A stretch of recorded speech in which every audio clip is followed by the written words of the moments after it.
고맙습니다. 벌써 3일째 됐습니다.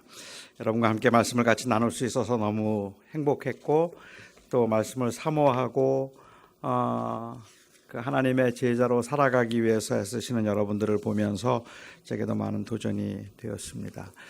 제가 고등학교 3학년 때 부흥회를 한번 참석했는데 그때 부흥사 목사님이 하신 그 말씀이 아주 충격적인 말이었습니다. 그 당시 부흥사 목사께서 말씀하시기를 예수 믿고 3년 안에 부자 못 되면 예수 헛믿었다. 그 얘기했습니다. 예수 믿고 3년 안에 부자 못 되면 예수 헛믿은 것이다 하고 그렇게 이야기를 해서 그때 고등학생 때 제가 조금 충격을 받았었는데 사람들이 부자가 되기 위해서 예수를 믿는다고 말하는 사람은 그리 많지 않을 겁니다. 하지만 아마도 많은 분들이 예수를 믿으면 그러면 형통하게 되거나 부자가 될 것을 기대하기는 하는 것 같아요. 그러니까 예수를 믿으면 모든 일이 다 잘 풀리고 잘 될 것이라고 생각을 하는데 예수를 믿는데도 어려움이 있고 고난이 있고 그리고 시련과 병이 있으면 사람들은 내가 도대체 예수를 믿는데 왜 이런 일이 있을까 의심을 하게 되고 의문을 갖게 되고 때로는 신앙을 거의 버리는 그러한 경우도 있는 것을 볼 수 있습니다. 아마도 우리가 그렇게 생각하는 데는 지금까지 우리가 많이 들었던 말이 재물을 하나님의 축복이라고 생각하고 건강을 하나님의 축복이라고 생각했기 때문인 것 같습니다. 재물이 하나님이 주시는 축복입니까? 저는 재물이 하나님께로부터 왔다는 사실은 인정하지만 그럼에도 불구하고 일반적으로 사람들이 이해하는 축복은 아니라고 생각해요. 그러니까 재물을 많이 갖게 되거나 건강하거나 아니면 삶이 형통한 것이 하나님께서 주신 축복은 아니라는 말입니다. 일반적으로 선물, 하나님이 주신 것을 우리가 선물이라고 부르죠. 그러면 그 선물이라고 말을 할 때 그 선물에는 여러 종류의 선물이 있잖아요. 우선 생각해 볼 수 있는 선물은 이 보상으로서의 선물입니다. 누군가 잘 해주면 그 사람에게 고맙다는 표시나 아니면 때로는 그 사람이 한 일에 대한 보답으로 우리가 선물을 하는 경우들이 있습니다. 그런 경우에는 그 한 일에 대한 일종의 보상이라고 말을 할 수 있을 것 같아요. 제가 70년대 미국에 갔는데 그 당시에 미국에 저희가 가서 이민 오시는 분들을 위해서 제가 목사 전도사 때 이민 오셔서 처음 정착하는 분들이 참 쉽지 않잖아요. 그렇게 정착하기가 쉽지 않기 때문에 이제 제가 모시고 교육청을 가기도 하고 아이들 학교에 넣어주기도 하고 운전면허를 따는데 같이 데리고 다니기도 하고 차를 살 때 보증이 되어주기도 하고 이런 일들을 해서 이민 그 사회에 정착하는 걸 도와드리는 일들을 많이 했습니다. 초기에는. 근데 그렇게 도와드리는 일을 많이 하면 연말쯤 되면 고맙다고 이 선물을 가져오는 분들이 있어요. 사과 상자를 가지고 연말에 고맙다고 인사를 오십니다. 사과만 들어있는 사과 상자예요. 거기에 뭐 다른 건 없는데 그냥 그 사과 상자를 저에게 가져오시면 그러면서 고맙다고 말을 할 때 그 사과는 저에게 주는 사과는 제가 한 행위에 대한 일종의 보상입니다. 그렇기 때문에 그 사과를 제가 혼자 다 먹어도 그래도 아무 말하지 않아요. 그거를 나누어 줘야 될 사명을 느낀다든지 아니면 그것을 가지고 제가 무슨 좋은 일을 해야 될 것을 기대하는 것이 아니라 그동안 수고하셨습니다. 이렇게 해줘서 고맙습니다 하고 준 선물이기 때문에 제가 마음대로 먹어도 됩니다. 그렇죠? 어느 때는 하나님께서 주신 재물을 이와 같은 보상이라고 생각하는 경우들이 있는 것 같아요. 그러니까 하나님이 주신 축복이라고 말을 하지만 이 축복이라는 것이 결국은 내가 한 행위에 대한 하나님께서 주신 보상이라고 생각을 한다는 거예요. 11조 했더니 하나님이 복을 주셨다. 매일 새벽마다 하나님 앞에 기도했더니 하나님께서 복을 주셔서 이렇게 잘 되게 하셨다. 내가 하나님 앞에 충성하고 열심히 선교했더니 하나님께서 나에게 복을 주셔서 사업을 번창하게 하셨다. 이렇게 우리가 말을 한다면, 그렇다면 내가 지금 누리고 있는 것들은 사실은 하나님을 내가 섬기고 하나님 앞에 그렇게 열심히 했더니 하나님께서 나에게 주신 일종의 보상인 거예요. 그러니까는 그것을 내가 어떻게 사용하든지 괜찮아요. 내 마음대로 써도 하나님이 주신 선물이니까, 잘해서 주신 것이니까. 어떤 사람들은 생각할 때 나는 별로 한 게 없는데, 나는 11조도 잘하지 못했고, 그리고 나는 새벽 기도도 잘 나가지 못했는데, 그런데 이상하게 잘 돼요. 그런 사람도 있어요. 그렇게 잘 되면 이게 왜 이렇게 잘 될까 생각해 보다가 그 원인을 겨우겨우 찾아내는 것이 우리 할머니가 옛날에 기도를 많이 해가지고 우리 할아버지가 열심히 봉사를 해서 그래서 내가 이렇게 복을 받는가 보다라고 생각을 해요. 저는 그 생각이 귀한 생각이라고 생각되기는 하지만 그럼에도 불구하고 정말 그럴까 하는 데 있어서는 의문이 많이 생깁니다. 제가 그것이 의문이 생기는 이유는 그렇게 내가 11조를 하고 봉사를 했더니 하나님께서 축복하셔서 나에게 재물을 주었다고 간증하는 사람들 못지않게 아무리 11조를 하고 헌신을 해도 안 풀리는 사람들이 있더라고요. 정말 열심히 섬기는데 그런데 잘 안 되는 사람들도 있더라고요. 그러니까 11조를 하면 저는 그 11조가 하나님이 나의 주님이시고 내가 소유하고 있는 모든 것이 하나님의 것입니다라는 그러한 믿음의 고백으로, 그리고 헌신의 그 표현으로 우리가 11조를 한다면 몰라도 이게 복을 받기 위한 비결이라고 이야기한다면 사실은 11조에서 모두가 다 복을 받는 건 아니에요. 그렇게 복을 받은 사람들만 간증시켜서 그래요. 그런데 열심히 11조 하고 그리고 새벽 기도도 꾸준히 나가고 몇 년을 했는데도 불구하고 안 되는 사람들도 있더라고요. 그렇지 않습니까? 그런 경우는 어떤 건가요? 왜 하나님이 그렇게 해주지 않으실까라는 의문이 생기지 않겠습니까? 선물의 종류를 이야기할 때 또 다른 한 종류의 선물을 말하자면 이 사랑의 표현으로, 사랑의 표시로 선물을 주기도 합니다. 서로 사랑하는 사람들이 있으면 그 사랑을 표현하기 위해서 선물을 주지 않습니까? 사랑하는 사람들끼리. 하나님께서 우리에게 주신 재물이나 건강을 하나님이 우리를 사랑하셔서 주신 그러한 그 보상이라고 그렇게 생각하는 경우도 있는 것 같아요. 정말로 그럴까 하는 것을 좀 생각해 보고 싶습니다. 사랑하는 사람에게는 선물을 주고 싶습니다. 저도 사실은 사랑하는 사람에게 선물을 받고 싶어요. 그리고 사랑의 그 표현을 보고 싶은 거죠. 그래서 저는 뭐 다른 거는 별로 원하지 않는데 제 생일이 되면 저희 어머님, 제 아내, 저희 아이들에게는 선물을 받고 싶습니다. 그래서 저희 어머니에게 특별히 선물을 받고 싶은데 생일날 선물을, 만일 선물을 보상이라고 생각한다면 제가 저희 어머님께 선물을 해야 되잖아요. 그렇죠. 이렇게 잘생긴 아들을 낳아주셨는데 그런데 이렇게 잘생긴 아들을 낳아주셔서 너무 고맙습니다 하고 제가 선물을 해야 되는데 제 생일날은 제가 저희 어머님께 선물을 하는 것이 아니라 저희 어머님이 저에게 선물하세요. 그 이유는 그것은 보상으로 주는 선물이 아니라 사랑의 표현이기 때문에 그런 거죠. 그러니까 저는 저희 어머니에게 지금도 선물을 받고 싶어요. 제가 지금 신고 다니는 구두도 저희 어머님께 받은 선물이에요. 제가 이 생일이 되면, 근데 제가 금년에 60인데 지금 저희 어머님께 생일 선물 뭐 해줄 거냐 그럴 수는 없잖아요. 그러니까 저는 아주 교묘하게 제가 저희 어머님께 제 생일을 기억나게 해드리죠. 생일이 되기 한 일주일, 2주일 전쯤에서 전화를 드려서 어머니 세월이 참 빨라요. 다음 주면 내가 벌써 환갑이네.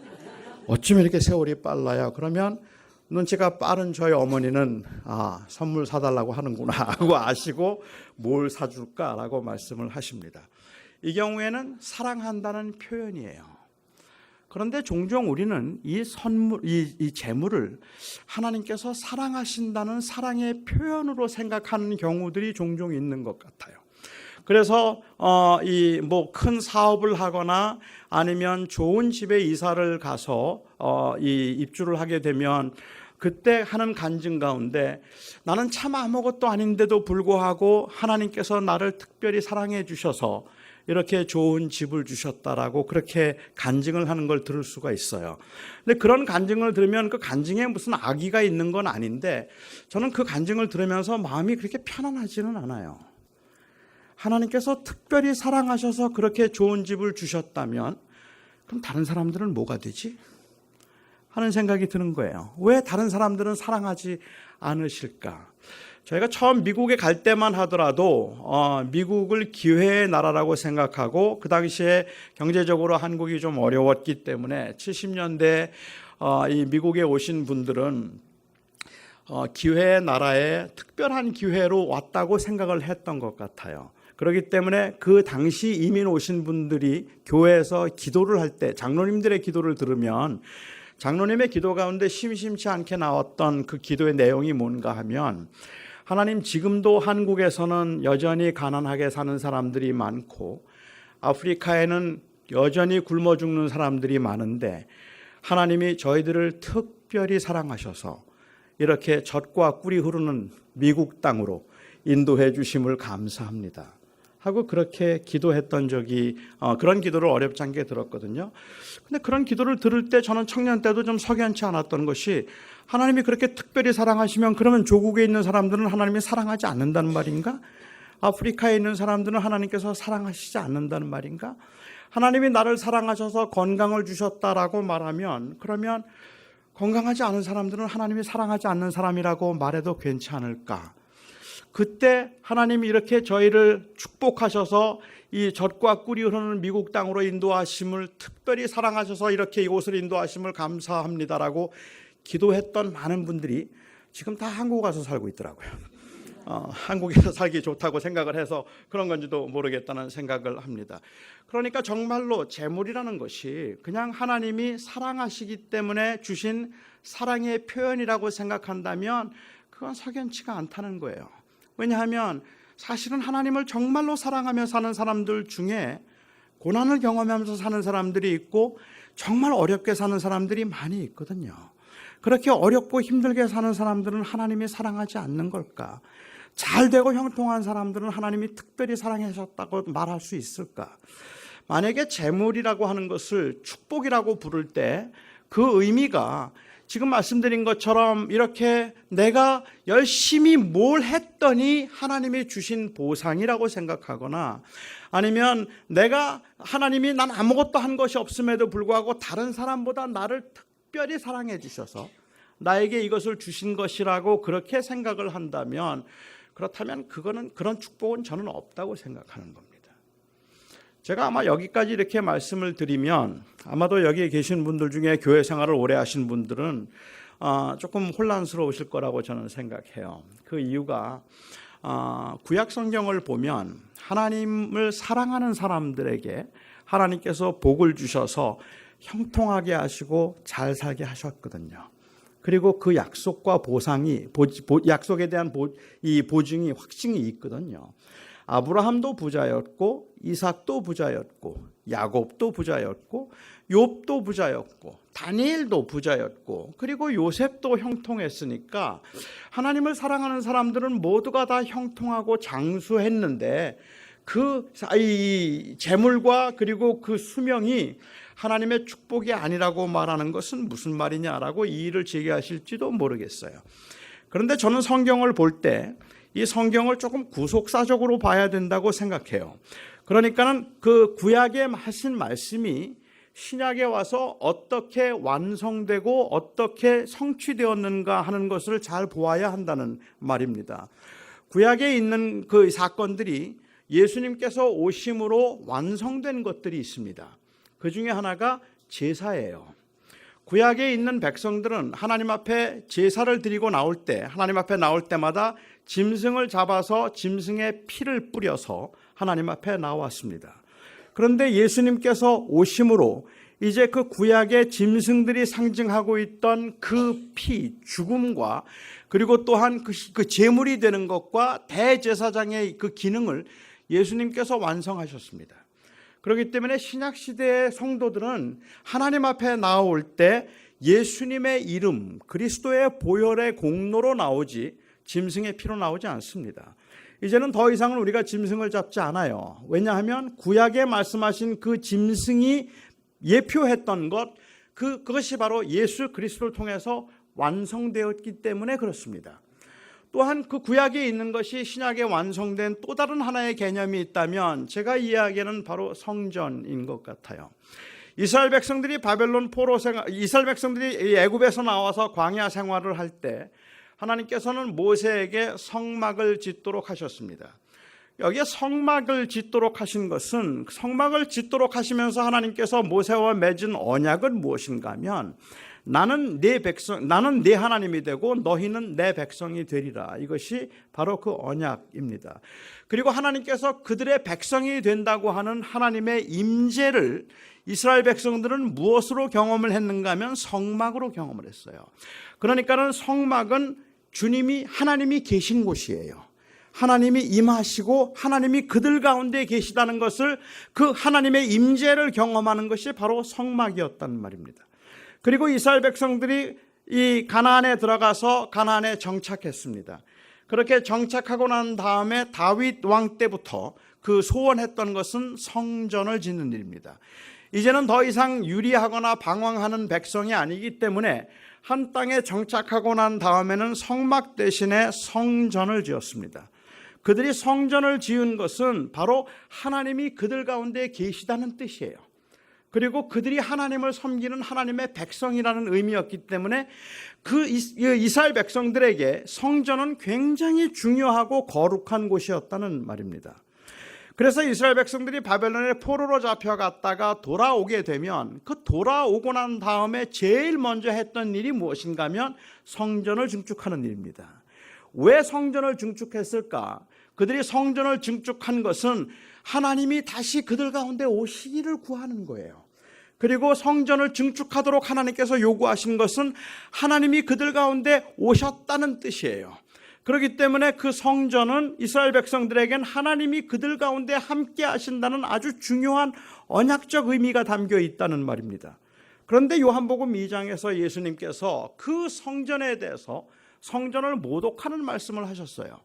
저 성전을 헐라 내가 사흘 동안에 일으키리라 라고 말씀하셨거든요. 그리고 그 말씀을 이 요한은 이 주석을 달아서 말하기를 이는 예수께서 자신의 육체를 가리켜 말씀하신 것이다라고 말씀하셨습니다. 이것이 이스라엘 백성들에게는 나중에 예수님이 재판을 받을 때 예수님을 이 공격하던 그러한 요소 중에 하나였거든요. 이거 성전 모독죄예요. 자기가 성전이라고 말을 하고 있으니까. 그런데 실제로 예수님은 바로 성전이었다는 말입니다. 그래서 예수님은 하나님이 우리와 함께 하신다는 그 표시로 이 성전의 완성으로 예수님께서 오신 것입니다. 그렇기 때문에 예수님께서는 이제 우리 가운데 계시는 예수님의 이름이 임마누엘이잖아요. 임마누엘이라는 말의 뜻은 하나님이 우리와 함께 하신다는 뜻입니다. 이제는 하나님이 우리 가운데 계시다고 하는 그 하나님의 임재를 더 이상은 성전에서 경험하는 것이 아니라 예수를 통해서 경험하는 거라는 말입니다. 그렇기 때문에 어떤 장소에 하나님이 계시는 것이 아니라 예수를 믿는 모든 사람들 속에 하나님이 계시는 거예요. 그러니까 성전이라고 말하면 여기에 있는 이곳이 성전이 아니라 바로 여러분들이 성전이 되는 거란 말입니다. 예수를 주라고 고백하는 사람들이 모여 있으면 그것이 성전이에요. 예수님이 그 안에 계시기 때문에 그런 거죠. 바울은 이것을 조금 더 발전시켜서 말하기를 만일 성령이 너희 안에 거하시면 너희가 하나님의 성전인 것을 알지 못하느냐라고 말씀하셨거든요. 여러분이 하나님의 성전이에요. 제가 하나님의 성전이에요. 왜? 예수님이 계시니까. 예수의 영이신 성령께서 제 안에 계시기 때문에 그런 거라는 말입니다. 이제는 더 이상은 우리는 성전을 증축한다든지 성전을 짓지 않습니다. 그래서 애석하게도 가끔씩 교회당을 짓는다거나 아니면 뭐 교회 건물을 짓는 거는 제가 이해를 하는데, 성전 증축이라는 말을 들으면 저는 신학적으로 조금 문제를 좀 삼고 싶을 때가 있어요. 성전을 왜 짓지? 하는 거예요. 성전은 우리가 성전인데, 사람이 성전인데, 예수가 성전이고 예수 안에 있는 사람들이 성전인데 왜 지금도 또 성전을 짓지? 하는 생각을 하게 된다는 말입니다. 그냥 예배당 짓는 거죠.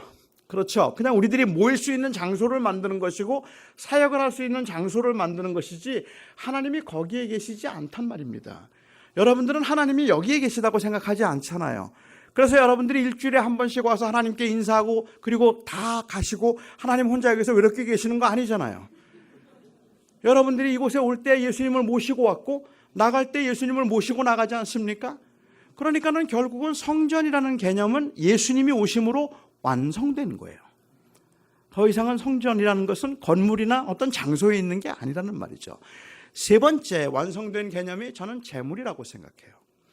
그러니까 재물이라고 하는 것은 구약 시대에는 하나님이 그들 가운데 계셔서 그들의 그 삶을 풍요롭게 하시고 그들의 삶을 하나님께서 책임지시고 보호하신다는 그 상징이 바로 재물로 나타났어요. 그래서 그 영원한 생명의 풍요로움과 그 생명의 영원함을 장수함과 그리고 이 부자가 되는 것을 통해서 말씀하셨다는 말이죠. 그러니까 구약 시대에는 하나님을 믿는 사람들을 모두를 다 축복하셔서 부자가 되게 하시고 형통하게 하심으로 하나님이 그들의 하나님이 되셔서 그들의 삶을 풍요롭게 하고 계시다는 것을 보여주신 거죠. 그런데 신약 시대에 이제 하나님께서 우리에게 주실 영원한 생명과 우리의 그 삶의 풍요로움은 더 이상은 재물을 통해서 증거되지 않아요. 이제 신약 시대는 예수를 통해서 안단 말이에요. 예수가 내 안에 있으면 그게 행복인 거예요. 예수가 내 안에 계시고 예수가 내 안에 나와 함께 동행하시면 가난해도 행복인 거예요. 예수님이 내 안에 계시면 그것으로 하나님이 나를 사랑하시고 나와 함께 하신다는 것을 알게 되었다는 말입니다. 구약 시대에는 그 예수님이 오시기 전까지는 재물이 많아야 하나님이 나를 사랑하시는 걸 알았어요. 그리고 오래 살아야 하나님이 나를 사랑하시는 걸 알았어요. 그런데 신약 시대에 들어와서는 이제 예수님께서 오심으로 비록 가난해도 비록 그리고 내가 그 질병 가운데 있다 할지라도 하나님이 나를 사랑하신다는 것을 가장 확실하게 알 수 있는 것은 뭔가? 바로 예수예요. 예수가 내 안에 있으면 그 예수 때문에 행복한 거죠. 그렇죠? 그래서 제가 알고 있는 바로는 신약 성경에서는 하나님이 하나님을 사랑하는 사람들에게 복을 주셔서 부자가 되게 하셨다는 기록이 없어요. 오히려 신약 성경에는 가진 것을 팔아서 가난한 자에게 나눠주라. 그래도 괜찮아요. 내가 비록 가난해도 내가 비록 병이 들어 있어도 나는 하나님이 나를 사랑하신다는 걸 조금도 의심하지 않아요. 그 이유는 예수 때문이에요. 하나님이 그 아들 예수를 우리에게 주셨기 때문에. 그래서 이것은 완성된 거예요. 그러니까 신약 시대에 하나님이 사랑하는 사람들에게 복을 주신다? 그건 아닌 것 같아요. 비록 가난한 사람이라 할지라도 그 사람도 복 받은 사람이에요. 예수가 그 안에 계시면. 그렇지 않습니까? 그러면 재물은 뭘까요? 저는 재물은 축복이라고 말할 때 이 말은 단순히 보상도 아니고 사랑의 표현도 아니고 성경에서 말하고 있는 또 다른 한 종류의 은사가 있다고 생각해요. 그래서 선물이 있다고 생각하는데 그게 바로 성경에서 말하는 은사예요.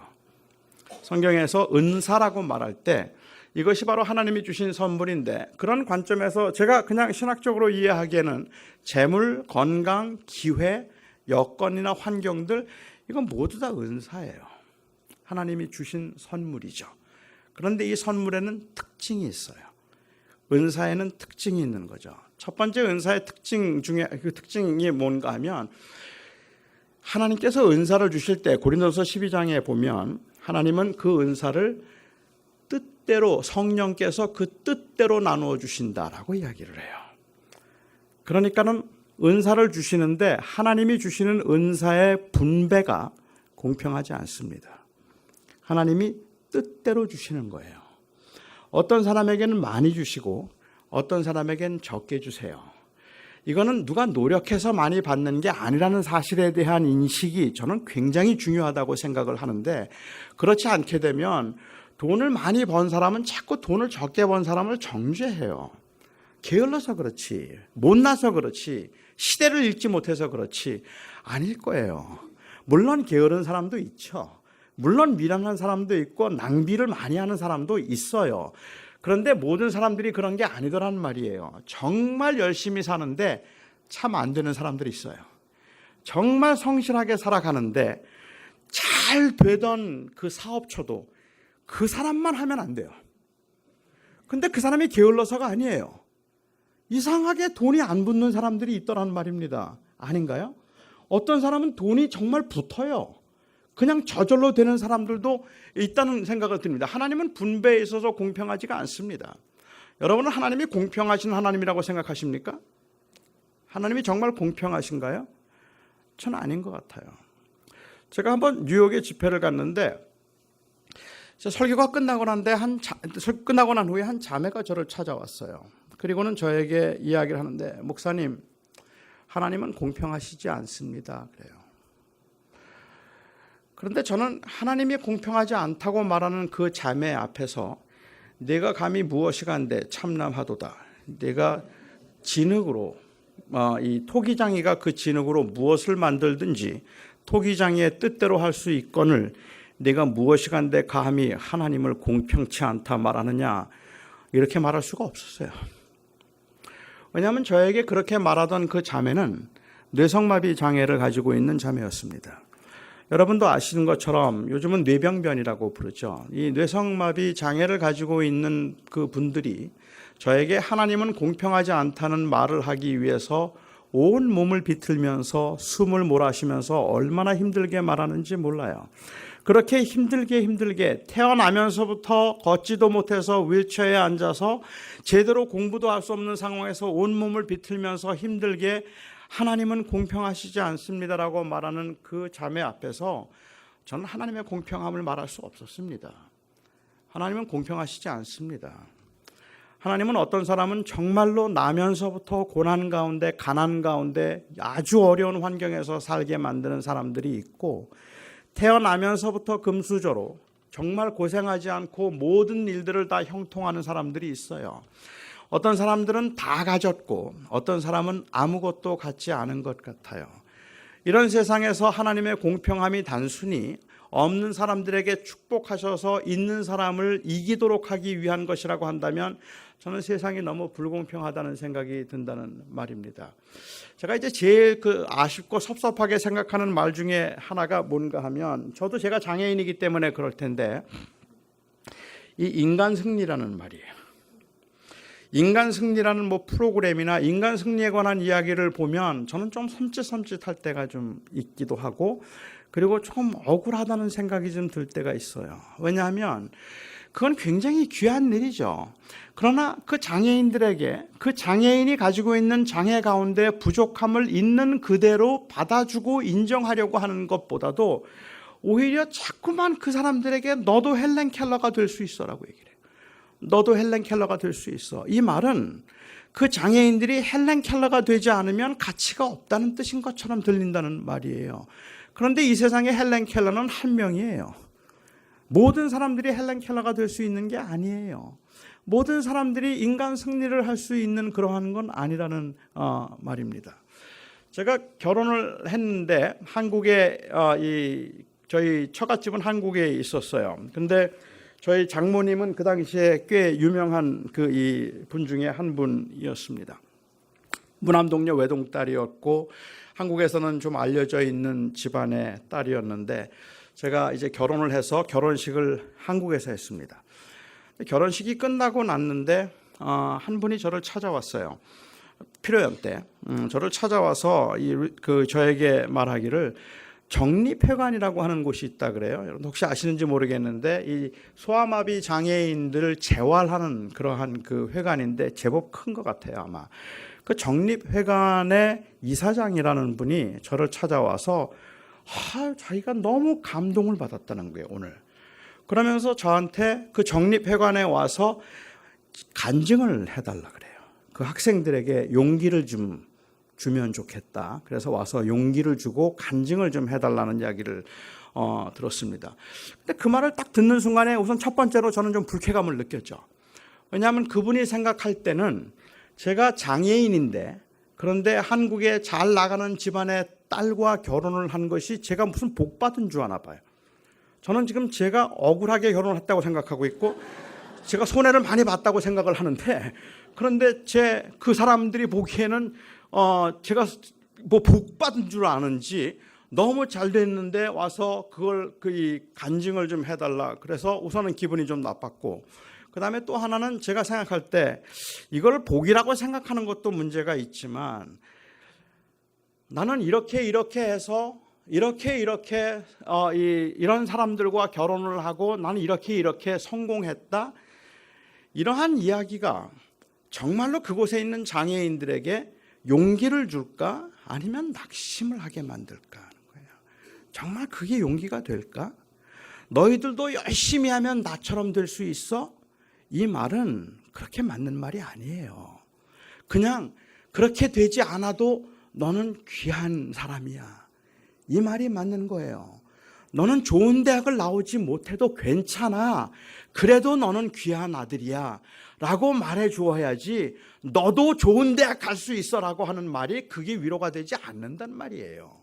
그런데 우리는 자꾸만 그런 열악한 환경에 있는 사람들에게 너도 될 수 있어, 너도 할 수 있어 라는 말을 위로인 것처럼 말하는데, 그게 얼마나 낙심되게 만드는 말인가를 생각하지 못하고 있는 것 같다는 생각이 들더라는 말입니다. 예수님께서도 마태복음 25장에 보면 달란트의 비유를 말씀하시면서 분배가 공평치 않다는 것을 암시하셨어요. 어떤 사람에게는 5을 주셨고, 어떤 사람에게는 2를 주셨고, 어떤 사람에게는 1를 주셨어요.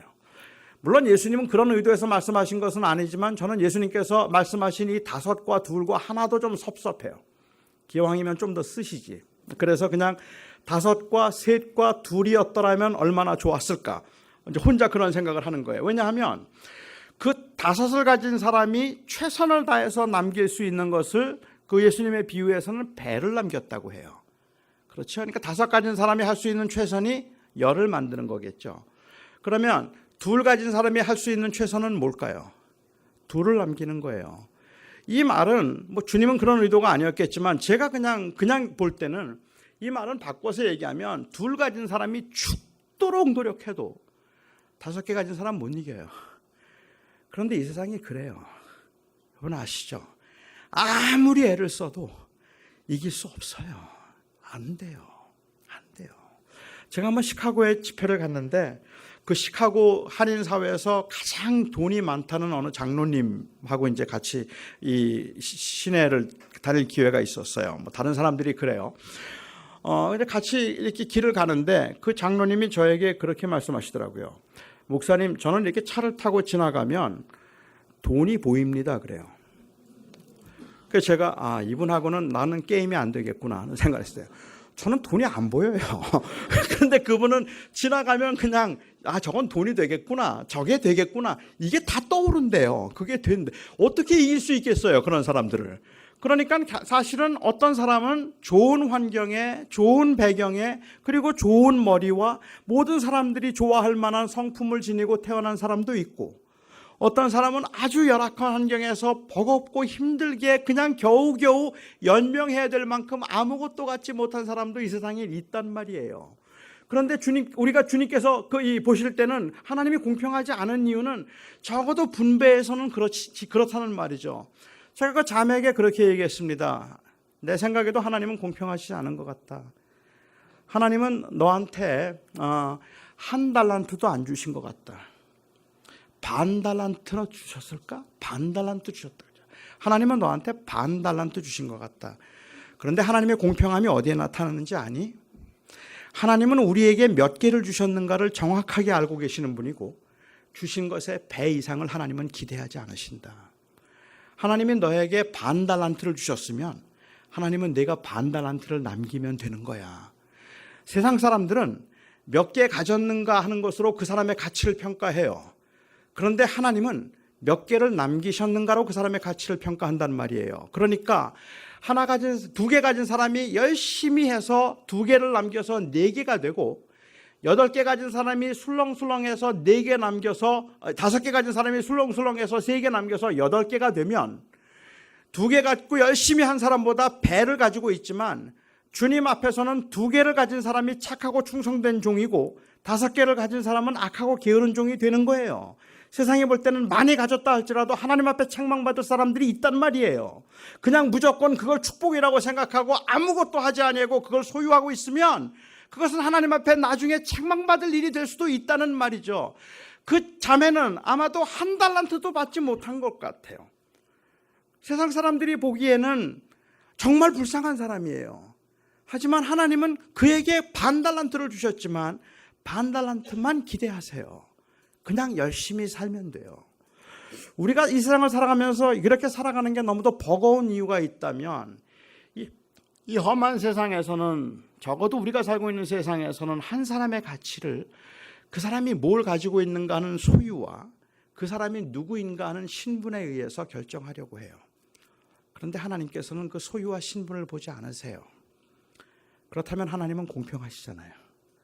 하나님의 공평함은 분배해서 나타나는 것이 아니라 주신 것을 기억하시고 그것을 가지고 최선을 다해서 살아가는 삶을 아름답다고 말씀하시는 데 있다는 말이죠. 우리는 다만 이 험한 세상에서 세상의 기준 때문에 하나님께서 우리에게 기대하는 게 그게 아님에도 불구하고 자꾸 하나님을 원망하는 거죠. 왜 나는 이것밖에 안 주셨느냐고, 하나님이 공평하지 않다고 생각을 하는 것 같습니다. 두 번째 은사의 특징을 이야기하면 성경에서는 은사를 이야기하면서 고린도전서 12장에서 말씀하실 때 너희는 더욱 큰 은사를 사모하라 라고 그렇게 말씀을 하셨어요. 근데 은사 중에 제일 큰 은사가 뭘까요? 사람들은 생각하기를 사랑이 제일 큰 은사라고 생각을 해요. 그런데 정말 사랑이 은사입니까? 저도 사랑이 은사였으면 좋겠어요. 장로님이 저에게 목사님 그 아무개 집사님 좀 사랑해 주세요. 그럼 제가 죄송합니다. 제가 은사가 없어서 이러면 되잖아요.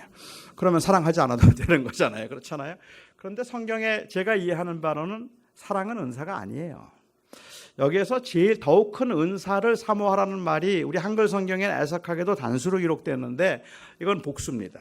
너희는 더욱 큰 은사들을 사모하라. 그런데 본유적으로 더 큰 은사가 있어서 그 큰 은사를 사모하라는 이야기를 하고 있는 건 아닌 것 같아요.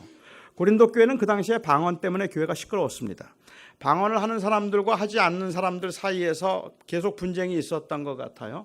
그런 그 교회에 바울이 이 편지를 보내면서 12장 그 끝부분에 가서 보면 다 선지자겠느냐, 다 사도겠느냐, 다 선지자겠느냐, 다 교사겠느냐, 다 병 고치는 자겠느냐, 다 능력 행하는 자겠느냐, 다 예언하는 자겠느냐, 다 방언하는 자겠느냐, 다 통역하는 자겠느냐.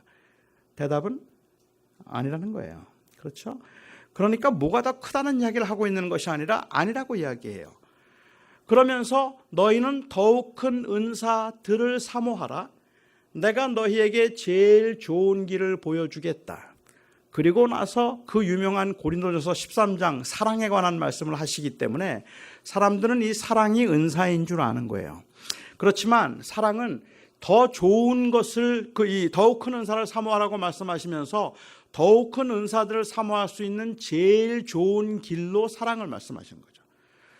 사람이 천사의 말을 한다 할지라도 사랑이 없으면 울리는 꽹과리가 되고 사람이 산을 옮길 만한 믿음이 있다 할지라도 사랑이 없으면 그건 아무것도 아니라 여기서 지금 말씀하시는 것은 사랑과 방언, 사랑과 믿음을 대조하면서 사랑이 방언보다 크고 사랑이 믿음보다 크다는 이야기를 하시는 게 아니란 말입니다. 여기서 지금 대조가 되어 있는 것은 사랑과 방언이 아니라 사랑이 있는 방언과 사랑이 없는 방언을 대조하는 거예요.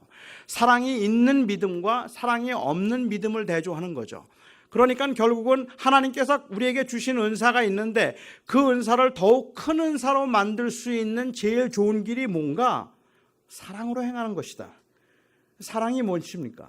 사랑은 오래 참고 온유하며 자랑하지 않고 교만하지 않고 무례하게 행하지 않고 자기의 유익을 구하지 않는 것, 그게 바로 사랑이다 말씀하시죠.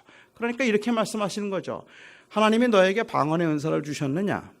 그러면 그 은사가 큰 은사가 되게 하라. 어떻게 하면 그 은사를 큰 은사가 되게 할까요? 방언 받았다고 자랑하지 말고, 교만하지 말고, 무례하게 행하지 말고, 그리고 자기의 유익을 구하지 말아라. 그러면 그 은사가 큰 은사 된다 말씀하시는 거죠.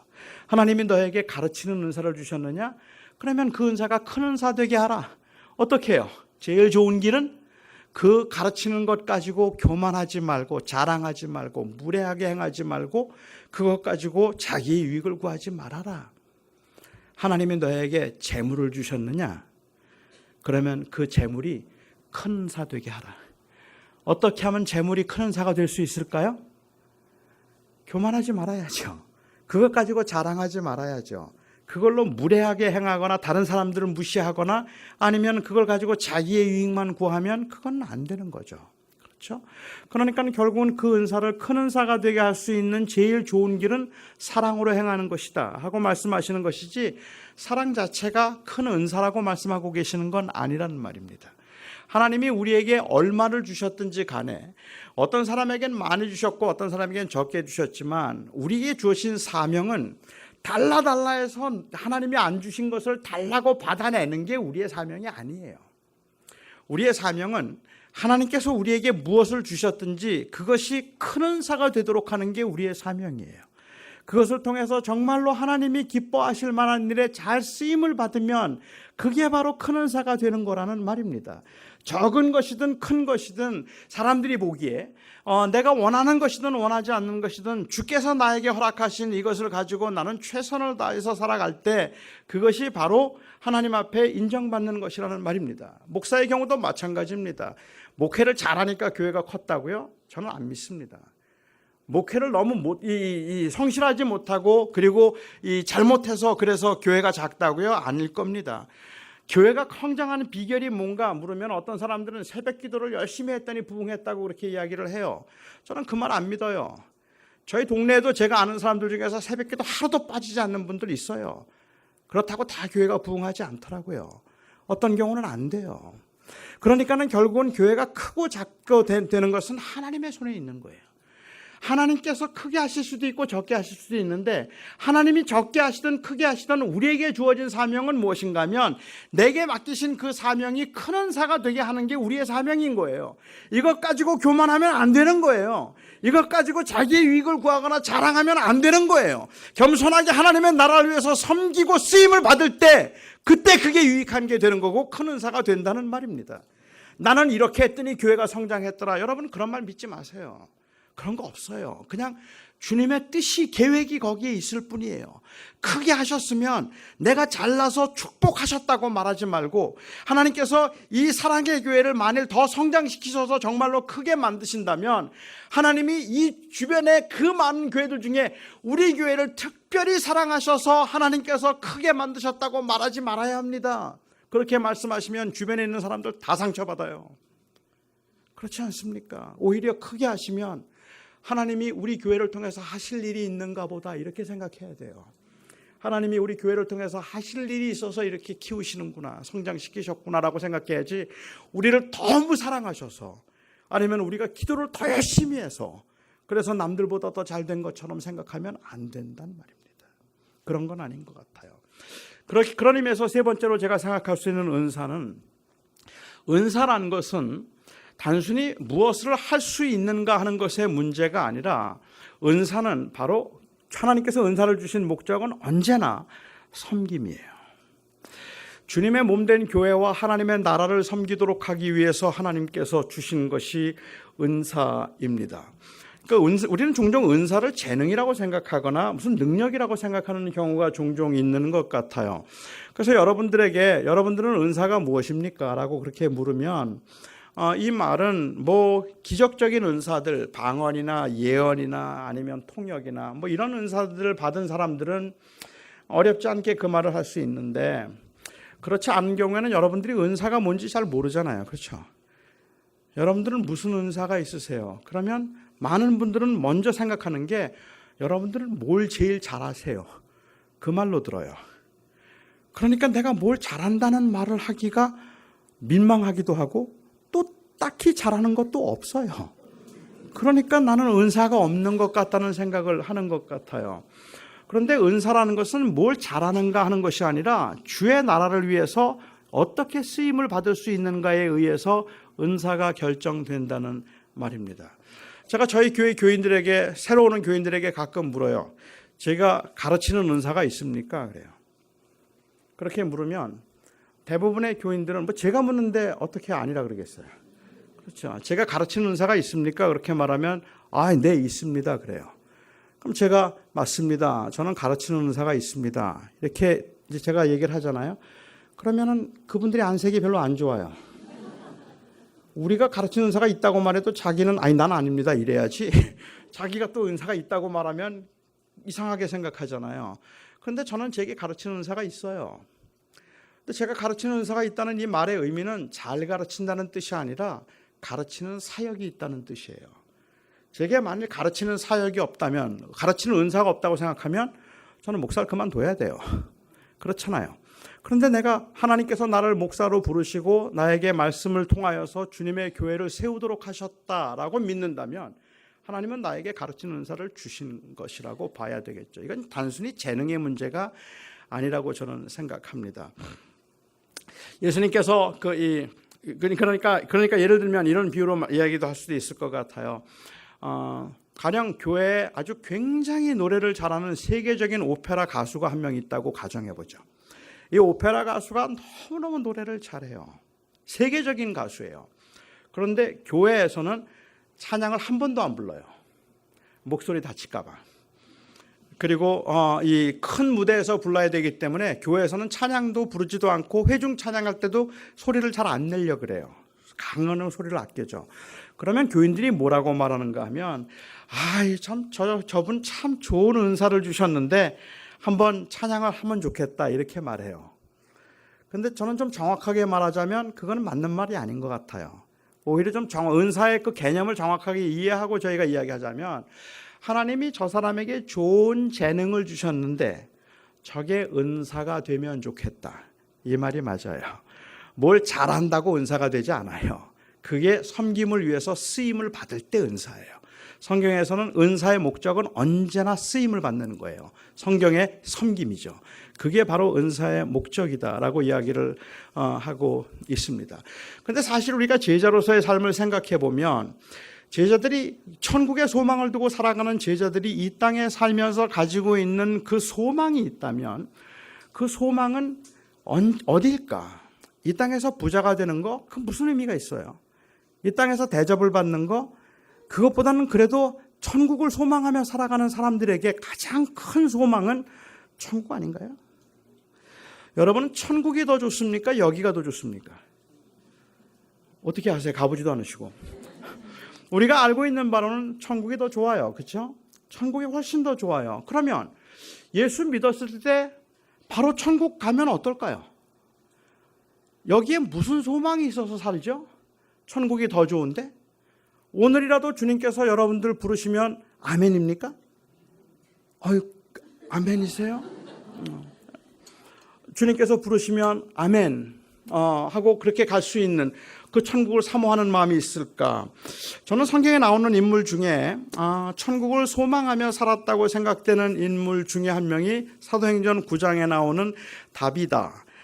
이 헬라어로 이 도르가라고 하는 여인입니다. 도르가라고 하는 여인 같아요. 여기에 이 도르가라고 하는 여인이 누구였을까에 대해서는 크게 두 가지 해석이 있습니다. 한 가지 해석은 도르가는 굉장히 부유한 여인이었는데 교회에서 가난한 과부들을 위해서 사역을 했던 사람이라고 생각하는 그 입장이 있고, 또 다른 한 해석은 이 도르가가 굉장히 가난하고 그리고 또한 불쌍한 과부였는데 교회에서 구제를 해서 교회에서 그 구제 사역을 감당하던 경건한 그리스도인이었다고 하는 입장입니다.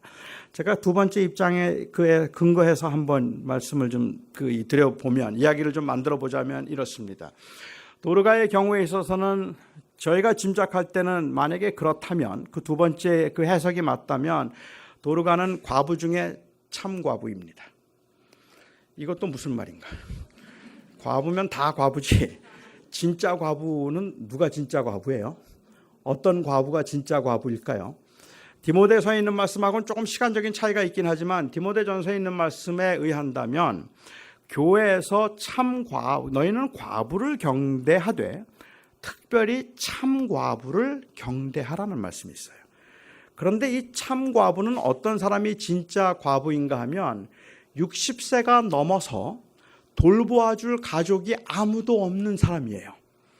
그래서 그 다음에 말씀하시기를 가족 중에 친족 중에 혹시 돌볼 사람이 있으면 교회가 돌보지 말라고 했어요. 그는 친족이 돌볼 것이요 가족을 돌보지 않는 자는 믿음이 없는 자보다 더 악한 자다라고 그렇게 말씀을 하셨죠. 그러니까는 거기서 말하고 있는 이 참과부라는 말은 가족이 아무도 없다는 뜻이에요. 교회가 돌보아 주지 않으면 아무것도 할 수 없는 그러한 입장에 있다는 사람들인 거죠. 그런데 그중에 60세가 넘은 사람들을 과부의 명부에 두었던 것 같아요. 도르가가 그런 여인이었다고 한번 가정해 볼까요? 하나님을 잘 믿던 사람입니다. 그런데 너무 외롭고 너무 불쌍해요. 교회에서 이 사역을 주어서 가난한 사람들을 위해서, 과부들을 위해서 옷을 만드는 일들을 하면서 살았어요. 그렇다면, 만일 그렇다면 이 도르가가 꿈에도 그리고 가장 소망하던 게 뭘까요? 천국 가는 거죠. 이 힘들고 고난의 외로운 인생을 내가 언제쯤 끝내고 천국에 가서 쉴까? 천국 갈 날을 고대하고 있지 않았겠습니까? 그런데 그렇게 천국을 고대하던 도르가가 마침내 병이 들었습니다. 그리고 죽었습니다. 교인들은 너무너무 슬퍼했어요. 그는 경건한 여인이었고 그리고 또한 교회에서 많은 봉사를 했던 여인이기 때문에 그래서 슬펐습니다. 막 슬퍼하는 중에 그 이웃마을에 베드로가 있다는 이야기를 듣고 베드로를 청했습니다. 베드로가 왔습니다.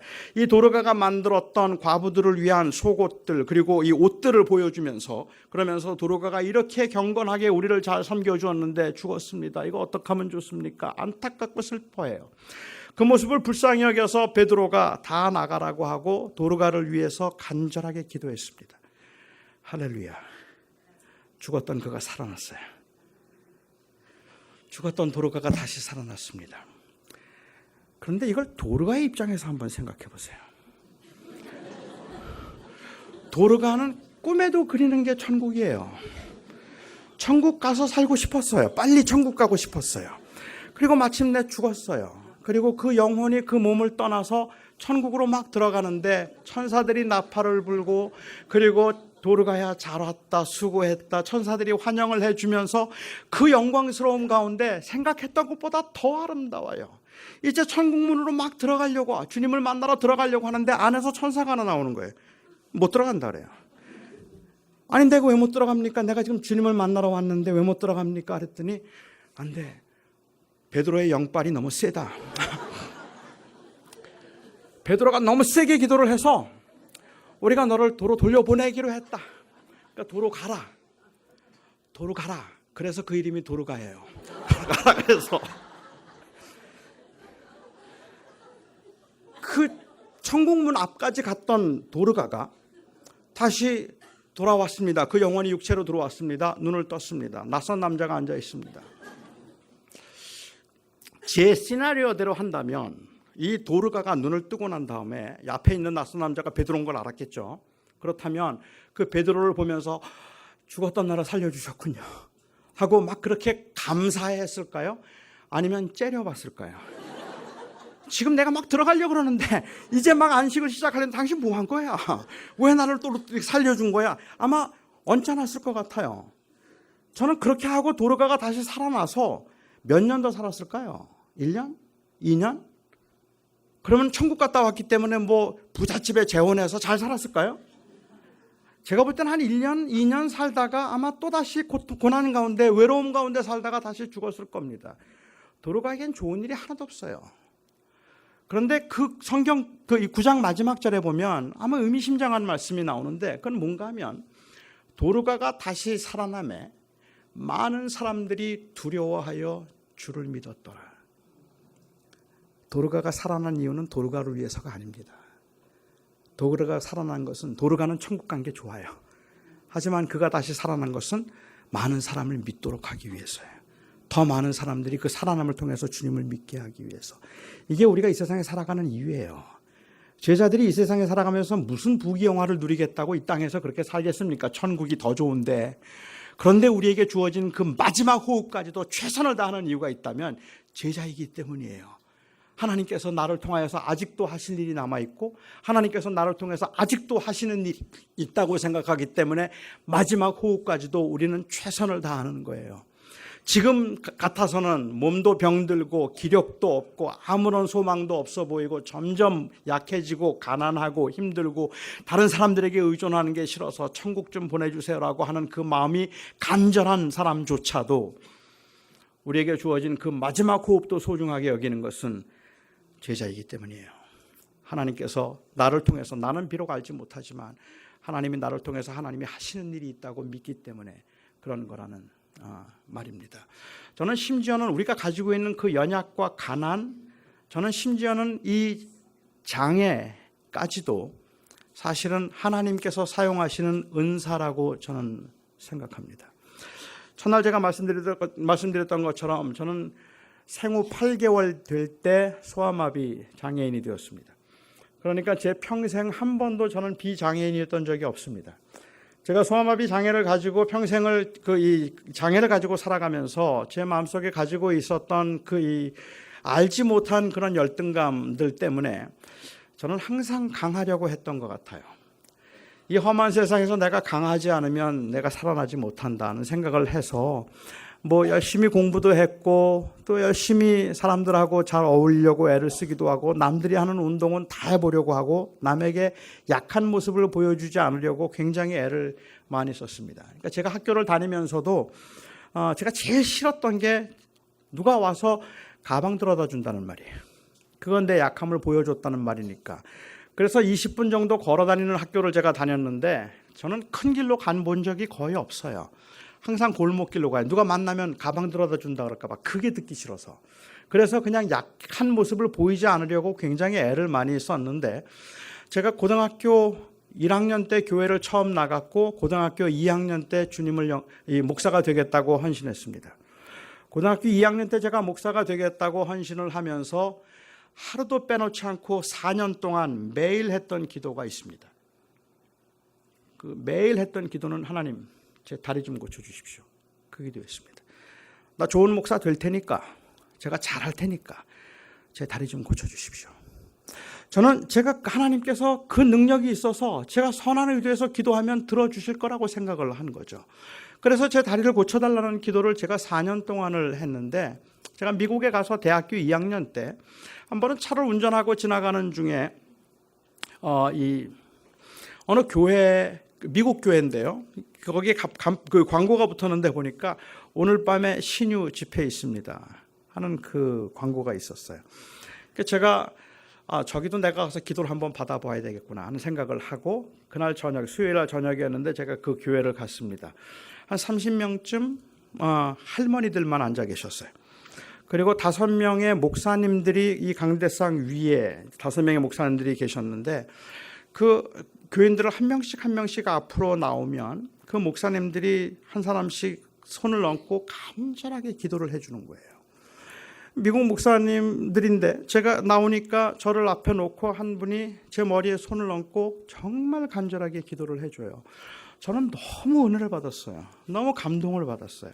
사실 제가 한국 교회 사는 신유 집회도 여러 번 따라가 봤는데 제가 거기가 마음에 들지 않았던 이유는 너무 시끄럽고 그리고 너무 인위적인 것 같았어요. 너무 억지로 자꾸만 그러는 것 같아서 제가 별로 마음에 안 내켜서 가지를 않았는데 조용히 저를 위해서 기도하는데 정성을 다해서 기도해 주는데 너무 감동이 되더라고요. 그렇게 다 좋은 시간을 보내고 한 목사님이 이제 서서 설교를 하는데 그 설교가 제 마음을 막 뒤집어 놓기 시작했습니다. 그때 그 목사님이 했던 설교의 내용은 무엇인가 하면 믿음으로 기도하면 무슨 병이든지 다 낫는다. 근데 그 말을 듣는데 왜 그렇게 화가 납니까? 왜 이렇게 막 억울하다는 생각이 들어요. 내가 4년 동안 기도했는데 믿음이 없어서 하나님께서 내 기도를 들어주지 않으셨다고? 그러면 하나님이 기대하시는 믿음은 도대체 무슨 믿음인 건데? 이런 생각이 막 들고 막 화가 치밀어서 못 견디겠어요. 설교가 예배가 다 마치고 난 다음에 제가 목사님을 찾아갔습니다. 그리고 미국 목사님에게 제가 물었어요. 목사님 정말로 믿음으로 기도하면 무슨 병인지 다 낫습니까? 그때 그 목사님이 말씀하시기를 믿음으로 기도하면 무슨 병인지 다 낫는다는 거예요. 정말 그렇습니까? 믿음으로 기도하면 병이 다 낫지? 그래요. 저는 그때 바울 이야기하고 싶었어요. 바울에게 육체의 가시가 있었잖아요. 그리고 그 육체의 가시가 뭔지는 우린 정확하게 알 수가 없지만 그게 너무 고통스러워서 하나님 앞에 그 육체의 가시를 거두어 달라고 간절하게 기도했잖아요. 병이 나았습니까? 안 났잖아요. 그래서 제가 그 이야기를 하려고 했는데 목사님이 먼저 그 얘기를 하시더라고요. 베드로에게 육체의 가시가 있었지. 그렇습니다. 그가 그것을 거두어 달라고 하나님 앞에 간절하게 기도했다. 그렇습니다. 3번 간절하게 기도한 끝에 하나님께서 너로 하여금 내가 받은 계시가 너무 크기 때문에 너로 하여금 교만하지 않도록 하나님이 내 몸에 육체의 가시를 두셨다는 응답을 받았고 내 은혜가 네게 족하고 네가 약할 그때가 곧 강함이라는 음성을 들었다. 그렇습니다. 목사님이 저에게 물었습니다. 그 응답과 깨달음을 가진 후에 바울이 또 기도했을까? 그래요. 또 기도했을까요? 안 했죠. 3번만 했으니까, 그죠? 안 했을 거예요. 안 했습니다. 그때 목사님이 말하기를 그러면 그 병 나았지. 그래요. 하나님이 왜 나에게 육체의 가시를 두셨는가 하는 것을 깨달은 순간 이제 그것은 더 이상은 고통을 주는 육체의 가시가 아니라 하나님의 도구인 거야. 하나님이 하시는 일인 거야. 그것을 깨닫고 나면 그 다음부터는 그 병은 나은 거다 이야기를 해요. 그날 제 병이 나았어요. 그날부터 저는 한 번도 제 다리를 고쳐달라는 기도를 하지 않았습니다. 하나님께서 저에게 주신 이 장애가 저로 하여금 교만하지 않고 하나님을 섬기도록 하기 위한 하나님의 수단이라면, 물론 저는 하나님이 왜 주셨는지 몰라요. 아직까지도. 그렇지만 그게 하나님께서 나를 통하여서 하나님의 일을 하기 위해서 저에게 두신 육체의 가시라면, 그렇다면 그것도 하나님의 은혜다 생각할 수 있었단 말이죠. 물론 지금도 석연치는 않아요. 바울은 받은 계시가 너무 크기 때문에 교만하지 않도록 하기 위해서 육체의 가시를 두셨는데 저는 받은 계시가 없거든요. 받은 계시도 없는데 왜 내 몸에 육체의 가시를 두셨을까? 그리고 돌이켜서 생각해 보니까 가능한 이유는 하나밖에 없더라고요. 제 외모예요. 이 외모를 가지고는 자꾸 연예계로 나갈 것 같다고 생각하신 하나님이 꿈 깨라고 육체의 가시를 두셨구나 생각하니까 이것도 위로가 돼요. 그래서 괜찮습니다. 그때 주님께서 저에게 깨닫게 하신 것은 그것입니다. 하나님이 약함을 두셨는데 그 약함을 두신 이유가 사실은 하나님이 강함이 되기 위해서라는 거죠. 그러니까 결국 저는 제 다리를 고쳐달라는 말은 하나님 절 좀 강하게 해주세요 하는 말이었어요. 하나님 절 좀 강하게 해주세요. 그리고 하나님이 저에게 주신 대답은 난 너 강하게 하지 않는다. 내가 너의 강함이 되어주겠다.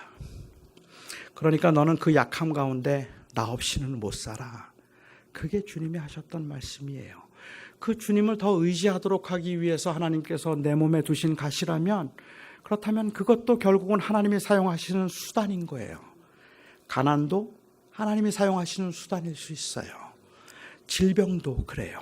그 가운데 궁극적으로 내 목적이 하나님을 섬기고 하나님의 나라를 위해서 일함이라, 내가 강해서 내가 누리고자 함이 목적이 아니라면 그것이 무엇이든지 그것을 통해서 하나님을 섬김에 쓰임받을 수 있으면 그게 바로 은혜라는 말이죠. 우리는 자꾸만 강해지려고 하는데 하나님은 우리를 강하게 만들기보다는 오히려 그 약함을 통해서라도, 모든 사람들을 다 약하게 만들지는 않으시겠죠. 하지만 어떤 경우에 어떤 사람에게 장애나 약함이나 가난을 주셨다 할지라도 그것은 저주가 아니에요. 하나님은 그것을 통해서 하나님의 일을 하고 계시는 겁니다. 그러니까는 결국은 우리가 제자로 살아가면서 그 삶이 하나님의 영광을 위한 것이라고 고백할 수 있으면 그러면 되는 거죠. 그런데 우리는 자꾸만 사람 일을 생각하고 세상 일을 생각하는 것 같아요. 가이사랴 빌립보 지방을 지나가시다가 예수님께서 제자들에게 물으셨습니다. 사람들이 날 누구라고 하느냐? 그러자 제자들이 대답을 해요. 어떤 사람은 세례 요한이라고 말하고 어떤 사람은 선지자라고 말합니다. 어떤 사람은 이 예레미야라고 말하는 사람도 있습니다. 이건 대단한 칭찬입니다. 사람들이 예수님 되게 높게 봐요. 선지자라 그러고 세례 요한이라 그래요. 근데 예수님은 만족할 수가 없었습니다. 그래서 예수님께서 다시 물으셨어요.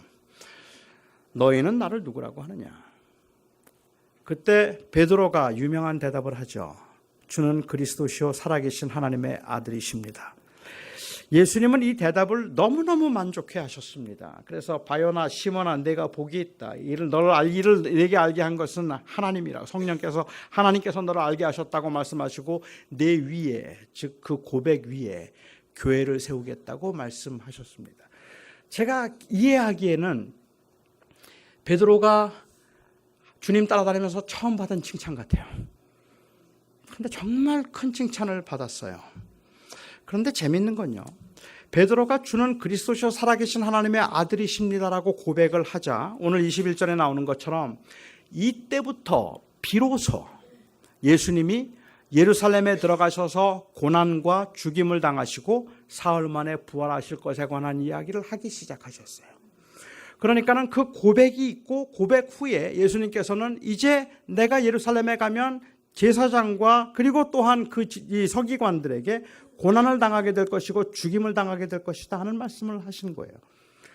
주님께서 그렇게 말씀하시니까 베드로가 깜짝 놀랐습니다. 이게 무슨 말이에요? 이게 무슨 말이에요? 그래서 우리 한글 성경에는 예수님께 간하여 가로되라고 이야기했는데 사실은 이 말을 조금 직역을 하자면 베드로가 예수님을 붙들고 간하여라는 말은 옆으로 불러내어서 책망하여 가로되라고 하는 것이 정확한 해석일 겁니다. 그러니까는 붙들고 간했다는 말은 예수님 불러다가 예수님을 책망한 거예요. 그러니까 이 말을 조금 각색하자면 이런 겁니다. 예수님 앞에 지금 주는 그리스도시요 살아계신 하나님의 아들이십니다 라고 얘기했습니다. 그러자 예수님께서 그를 엄청 칭찬해 주셨어요. 그리고 난 다음에 얼마 지나지 않아서 바로 내가 이제 고난을 당한 것이고 죽을 것이라는 얘기를 하니까 베드로가 깜짝 놀라서 충격을 받았죠. 그리고는 예수님을 부르는 거예요. 예수님 저 잠깐만 이쪽으로 와보세요. 이리로 잠깐만 와보세요. 왜? 잠깐만 와보세요. 저 구석으로 데려갔어요. 그리고 예수님한테 야단을 치는 거예요. 예수님 내가 아까 뭐라 그랬어요? 하나님의 아들이라 그랬죠. 하나님의 아들이라고 내가 그렇게 얘기를 했는데 그러면 좀 힘을 내셔서 예루살렘에 들어가서 우리가 한번 멋지게 한번 해보자 이러셔야지 자꾸만 내가 거기 가면 죽을지도 모르는데 뭐 고난받을 텐데 이렇게 말씀하시면 그 따라다니는 사람들이 힘들어서 따라다니겠어요? 우리도 힘들어요. 주님 이렇게 힘들어 죽겠는데 그래도 우리가 지금 용기를 내서 이렇게 말하면 그래도 주님이 리더인데 이렇게 말할 때 그래 우리가 나가서 한번 멋지게 한번 하나님의 나라를 이루어보자 이렇게 하셔도 힘들 판인데 내가 가면 죽을지도 모르는데 고난 다 그렇게 마음 약한 말씀하시면 우리가 어떻게 따라다니겠어요? 막 야단을 친 거예요. 아마도 한참 칭찬받고 지금 올라와 있는 베드로의 입장에서는 그렇게 말하면 주님께서 베드로야 그래 미안하다. 내가 그렇지 않아도 자꾸만 마음이 심란해져서 나도 모르게 이렇게 약한 소리를 했네. 하지만 맞아 네 말이 맞아. 내 하나님 아들이잖아. 그치? 근데 뭐 그렇게 무서울 게 뭐 있어. 우리 가서 한번 멋지게 한번 해보자. 화이팅 오케이? 이럴 줄 알았을 것 같아요. 근데 느닷없이 예수님께서 뜻밖의 말씀하세요. 사탄아 내 뒤로 물러가라. 내가 하나님의 일을 생각하지 아니하고 사람의 일을 생각한다. 왜 사탄이라고 부르셨을까? 적어도 마태복음을 보면 예수님이 하나님의 아들인 것을 처음으로 인정한 게 누군지 아십니까? 사탄이에요. 사탄이 처음으로 인정을 해요. 마태복음 4장에 보면 예수님께서 광야에서 시험을 받으실 때 사탄이 찾아와서 그가 말하기를 당신이 하나님의 아들이거든 이 돌들을 명하여 떡덩이 되게 하여 먹으라 라고 얘기했어요. 이 말을 바꿔서 얘기하면 당신 하나님의 아들이 아닙니까? 그렇다면 이 돌을 명하여서 떡덩이 되게 하여서 먹어보세요. 하나님의 아들이라면 하나님의 아들임을 증명해 보세요. 이런 뜻입니다. 그런데 저는 이해가 안 됐던 것이 이게 왜 시험이냐는 거예요. 이게 왜 시험이죠? 예수님께서 40일 금식하기로 하셨는데 38일째 되는 날 마귀가 찾아와서 이 돌을 떡으로 만들어 먹으라고 얘기했다면 그건 시험이에요. 아직 이틀 더 금식을 해야 되니까. 그렇잖아요? 그런데 마귀가 찾아온 건 금식 후예요. 그리고 마귀가 떠나자마자 천사가 와서 수종을 들었다고 했는데 먹을 걸 드렸다는 의미일 겁니다. 그러니까는 사실은 예수님은 바로 금식도 끝난 후였고 그리고 마귀가 떠나자마자 바로 드셨어요. 그러면 하나님의 아들인데 돌을 떡으로 만들어 먹으면 되잖아요. 그게 왜 시험이죠? 금식 끝났는데?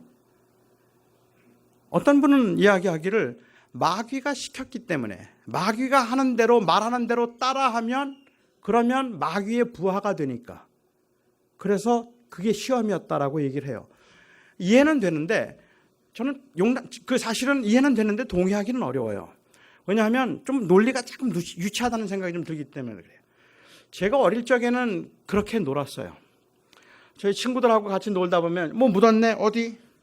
나한테 인사했으니까 내 부하다. 내가 언제 자기한테 인사를 했어요? 그냥 뭐 묻었냐고 해서 이렇게 묻었으니까 봤더니 자기한테 인사했으니까 이제부터 내 부하다. 그러면 그때는 너무 억울해하면서 속았다고 쫓아가서 계속해서 너무 묻었어 끝까지 안 보죠. 끝까지. 그런 겁니까? 예수님 마귀가 찾아와서 예수님에게 하나님의 아들이거든 이 돌을 명하여 떡덩이 되게 하여 먹어봐라.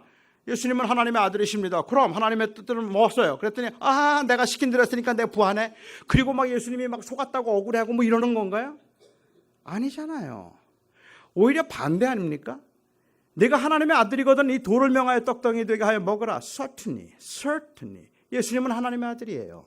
돌을 떡으로 만들어서 드셨습니다. 마귀가 뭐라 그럴까요? 진짜구나. 하나님의 능력을 보여줄 수 있는 때예요. 그런데 이게 왜 시험이죠? 그것은 예수님이 마귀의 의도를 알았기 때문이에요. 지금 마귀가 강조하고 있는 것은 내가 하나님의 아들이 아니냐는 말이에요. 너 하나님의 아들이 아니냐? 하나님의 아들인데 왜 그 영광을 버리고 이 땅에 와서 고난의 길을 가려고 하느냐는 말이에요. 무엇 때문에 십자가의 길을 가려고 하느냐는 말이에요. 십자가의 길 가지 말고 그냥 영광 중에 능력을 행하면서 영광 중에 그냥 하늘에 머물러 있으라. 그 이야기를 하는 거죠. 그리고 예수님께서는 그 의도를 아셨기 때문에 그 유혹을 물리치실 수밖에 없었던 거예요. 돌을 떡으로 만들어 먹으라는 그 말 앞에 주님께서는 사람이라고 얘기하시죠. 마귀는 계속해서 내가 하나님의 아들이거든 뛰어내리라. 내가 하나님의 아들이거든 돌을 떡으로 만들어 먹으라라고 얘기하고 주님은 지속적으로 사람이 즉 이 땅에 인간으로 오셔서 그 고난과 죽음의 길을 가셔야 하는 주님께서 이제 하나님의 뜻에 따라서 하나님의 원하심을 따라서 고난의 길을 가시려고 하는데 마귀는 지금 못 가게 하는 거잖아요. 그냥 영광 중에 있으라고 얘기하는 거잖아요. 그날 만일 주님께서 돌을 떡으로 만들어 드셨다면 3년의 공생애 가운데 고난은 없습니다. 그렇죠. 제자들하고 같이 다니시면서 주님께서 제자들이 배가 고파서 제가 마을에 가서 먹을 걸 좀 가져올게요 하고 제자들이 들어가면 예수님은 살짝 풀을 뽑아서 곱창전골을 만들어 드시는 거예요. 하나님의 아들의 능력으로. 걸으면서 다른 사람들 다리 아파서 쩔쩔맬 때 예수님께서는 축지법을 쓰시죠. 하나님의 아들인데 십자가에 달린다고 그게 아프겠습니까? 하나님이 아무리 못을 박은들 하나님의 능력을 보여주시면 하나도 안 아픈 거예요. 그냥 쇼를 하는 거예요. 하고 소리만 지르는 거죠. 아프지 않을 수 있어요. 정말 그겁니까? 아니잖아요. 주님은 인간이 받으셔야 될 모든 고난을 받으셨어요. 그러니까 돌을 떡으로 만들어 먹으라는 이야기는 마귀가 했던 유혹은 십자가의 길을 가지 말라는 거예요. 그런데 베드로가 똑같은 말을 하잖아요. 주님, 이게 무슨 말입니까? 내가 하나님의 아들이라고 하지 않았습니까? 그런데 어찌하여 고난을 말씀하십니까? 그리고 주님께서는 그에게 내가 사람의 일을 생각하고 하나님의 일을 생각하지 않는다. 그래서 그 예수님을 유혹했던 마귀와 똑같은 그 마음에서 하고 있다는 거예요. 그런데 오늘날 교회가 오늘날 주님의 제자들이 이 마귀의 유혹에 넘어갔단 말이에요. 그래서 마귀가 유혹하는 돌을 떡으로 만들어 먹으라. 너 이렇게 큰 교회당 지을 수 있어? 너 그렇게 큰 교회 목사로서 한번 호화스럽게 살 수 있어? 물론 하나님의 아들인데, 그리고 하나님의 아들이라는 이름으로 큰 교회당을 지어놓고 그야말로 장관실보다 더 의리한 목사실에서 회전의자 굴리면서 하하 내가 성공했지, 하나님의 은혜로 복받아서 이렇게 성공한 거야 라고 말하고 있으면 예수님께서는 그 모습을 보시면서 가슴 아파하시고 마귀는 낄낄거리면서 네가 속았다라고 말하고 있는 거예요. 우리는 자꾸 돌을 떡으로 만들어 먹으려고 해요. 그리고 우리는 편하고 쉬운 길을 가려고 해요. 그런데 이 편하고 쉬운 길을 가려고 하면서 가장 많이 사용하는 말이 하나님의 축복이라는 말이에요. 하나님께서 나에게 복을 주셔서 이렇게 잘 살게 하셨다고 말하고 그 가운데서 사명을 느끼지 않는단 말이에요. 가난하라는 말이 아니에요. 다 아파야 된다는 말을 하는 게 아니에요. 우리에게 주어진 것이 무엇이든 간에 우리는 주님의 제자로 하나님의 나라를 소망하며 살아가는 나그네임을 잊으면 안 된다는 거예요. 그렇기 때문에 내게 주신 모든 것들은 하나님의 영광과 나라를 위해서 쓰임받도록 하기 위한 것들이지 내가 잘나서 주신 것도 아니고 그리고 나를 특별히 사랑해서 주신 게 아니라는 말이에요. 많이 가졌으면, 하나님이 많이 주셨으면 오히려 겸손하게 주께서 나를 통해서 하실 일이 있구나라고 생각을 해야 하는 것이 마땅한 거예요. 교회가 많이 성장하거든 하나님께서 이 교회를 통해서 하실 일이 있구나라고 생각해야지 하나님이 복 주셔서 우리 교회는 이렇게 컸구나라고 말하면 안 된단 말이에요. 그러니까 우리가 복을 받았다고 이야기하고 그 재물이, 건강이, 성장이 아니면 좋은 환경이 하나님의 복이라고 이야기를 할 때, 하나님의 선물이라고 이야기를 할 때 저는 그 하나님의 선물이라는 말이 그냥 하나님이 하나님의 뜻을 위하여서 우리에게 두신 그 하나님의 계획 가운데 하나님의 일이라고 생각한다면 저는 맞는데, 이게 마치 우리가 잘해서 받은 것이거나 우리를 사랑해서 주신 것처럼 그곳에 머물러 있으면 우리는 돌을 떡으로 만들어 먹고 있는 겁니다. 제자들은 돌을 떡으로 만들어 먹으면 안 되는 거예요. 교회는 돌을 떡으로 만들어 먹으라는 유혹에 넘어가면 안 되는 거예요. 우리에게는 무엇이 주어졌던 작은 것이든 큰 것이든 그것 가지고 교만하려고 하지 않고 그것 가지고 섬겨야 돼요. 어떻게 주의 일을 위해서 할까? 어떻게 주를 섬길까? 왜냐하면 우리에게는 그 영원한 하나님의 나라가 있기 때문에, 그 나라를 소망하며 거기에서 우리는 진정한 쉼을 누릴 것이기 때문에 그 주님께서 그렇게 영원히 쉬게 하신 그날까지 우리는 이 땅에 사명으로 사는 사람들입니다. 누리려고 사는 사람들이 아니라 사명으로 나누려고 사는 사람들입니다. 그게 제자입니다. 잊지 마시기 바랍니다.